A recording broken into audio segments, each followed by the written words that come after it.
UK stocks continue to be on a roll. The FTSE 100, after having its best year since 2009, is currently up over 9% year to date. And in the last year, it beat both the American and the European indices, as well as a typical global index. It seems only a matter of time before it hits 11,000 points. It may have even done so by the time you watch this. But is this last year just an anomaly, or is this the start of a new era? Are you skeptical, or are you excited? In this video, I'll help you decide. Critics have described London as the Jurassic Park of stock exchanges. This is because the FTSE 100 is so heavily weighted towards old industries such as banking, energy and healthcare, sectors that tend to pay generous dividends but are not exactly known for their rapid growth. Technology companies, on the other hand, make up less than 1% of the index. This is compared to over a third in the S&P 500. And this is a key reason why the UK has trailed the US in the past decade. But it's precisely that old-fashioned status that is now starting to work in its favour. Higher interest rates in the last few years have been a massive boost to banks after years of underperformance. Miners are reaping the rewards of high commodity prices, and defence stocks have been benefited by global tensions and higher military spend. Last year's winners attest to these industry trends, with miners, defence and banks dominating the top performers list. The question is whether these trends have further to run. Miners are so dependent on what happens to the prices of precious metals and other commodities, and these have been notoriously cyclical. Long periods of moving sideways, not really doing anything, followed by sharp rallies like we're experiencing now. Gold has safe haven properties, so it tends to do quite well when there's an increase in geopolitical uncertainty.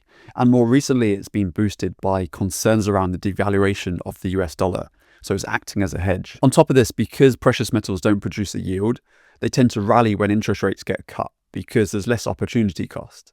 Combine this with the vast energy and infrastructure requirements needed for AI data centers, and there's still a lot of tailwinds behind them. The risk is that these narratives can change very quickly. The defence sector has also been boosted by global conflicts and geopolitical uncertainty, along with government defence budgets also increasing, especially across Europe. But this isn't a given that this will just continue. We've already seen big swings from potential peace agreements between Russia and Ukraine. The banking sector has been massively boosted by higher interest rates in recent years, following a decade of ultra-low rates. When rates are higher, profit margins for banks tends to increase because they can charge more for loans. The Bank of England cut interest rates 4 times last year, and there could be 1 or 2 more cuts on the cards for this year. It's not quite black and white that these cuts will automatically be bad for banks though. For one, today's share price will already have somewhat of an expectation of these cuts already priced in. And although lower rates tends to mean lower profit margins for banks, they can also cause an increase in demand as an offset. Many companies will be very glad to see the cost of borrowing fall though, none more so than house builders, who've massively suffered since the pandemic as high mortgage costs have reduced demand for new homes. There's a hope that these new rates will breathe some fresh life into the market.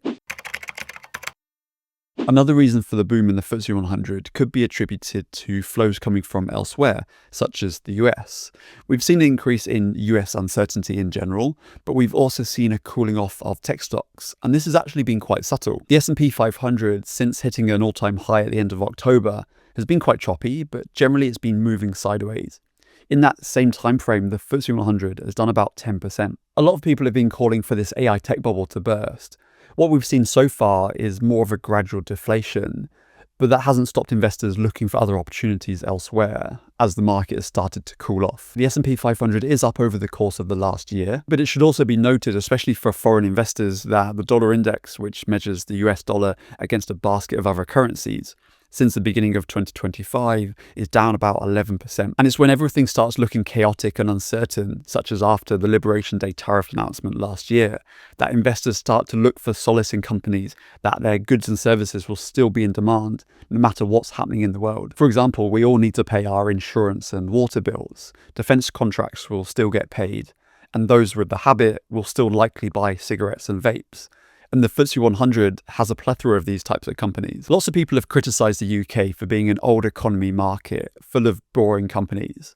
And while it could be accused of lacking the excitement of growth stocks like in the US, Sometimes boring can also be beautiful when it comes to investing. A lot of people will also have exposure to UK simply by just investing into a global index. The UK makes up about 3.5% in a typical global index, depending on which one you look at. And if the UK continues to outperform other areas, that percentage will continue to increase. And this could cause somewhat of a snowball effect. This will be quite a slow and steady tailwind, but if people are still investing into a global index to have that global diversification, as the UK continues to outperform, if it does outperform, people will gradually be increasing the exposure over time. One positive about being unfashionable is that when expectations are low, companies don't need to be brilliant for their stock price to rally. They just need to be seen to be doing that little bit better.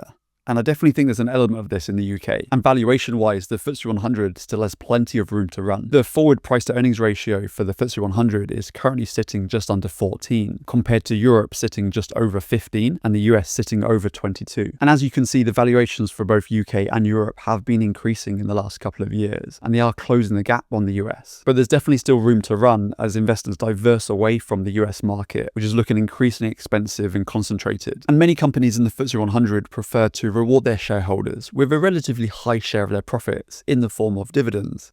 In contrast to companies in the S&P 500 in the AI sector, they prefer to retain their profits and reinvest that back into the business. And this is important, especially when a market's moving sideways. At least with a dividend-paying stock, if the share price is moving sideways, you're still going to get some yield from those dividends. Where with a growth stock, if that share price is not moving, you're not going to be getting anything else. So actually you could be losing out just to inflation. And the FTSE 100 continues to offer the highest dividend yield compared to the US, Europe, and Asia stock markets, as it has done for the last 2 decades. For me, it comes down to deciding what percentage of the UK you want to hold in your portfolio. Do you just keep it simple with a global index fund, knowing that you've already got exposure, currently sitting around 3.5%, but potentially increasing to 4 or 5%? Or do you go with more of a home bias, potentially closer to 10%, knowing that it's a market that you understand and there is slightly less currency risk? I think really there's 3 main groups of people. If you want the most passive and hands-off approach, you just stay in a global index fund and you let the market take care of the weightings. If you want to increase your exposure to the UK, you can still invest into a global index fund, but you could also add the FTSE 100 alongside of it with an overweight. But if your reason for not wanting to invest into a global index fund is because you want to diversify away from the US, it could be worthwhile looking into a global fund that excludes the US and then investing into the S&P 500 separately. So instead of getting around the 58 to 60% that's currently in a typical global fund, you could then choose your own weighting in the S&P 500. And then because that global fund excludes a massive proportion, your weighting in the UK increases from about 3.5% all the way up to about 11%. So it all comes down to how much control you want to have with your portfolio, or do you just want to let the markets do their thing? I hope you found that useful. Let me know your thoughts down below in the comments, and I'll catch you in the next one.